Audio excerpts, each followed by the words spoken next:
কে বলেছে শাক দিয়ে মাছ ঢাকা যায় না?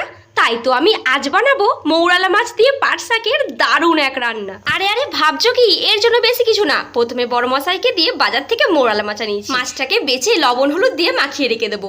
এরপর চলো শাকটাকে ভালো করে বেছে নিয়েছি, কুচি কুচি করে এইভাবে কেটে নেবো। এরপর জলের মধ্যে ফেলে ভালো করে কচলে কাচলে নেবো। চলো কথা না বাড়িয়ে এবার রান্নাটা করা যাক। কড়াইয়ে বেশ খানিক তেল দিয়ে দিয়েছি। এবার মৌরালা মাছগুলো একসঙ্গে দিয়ে দেবো।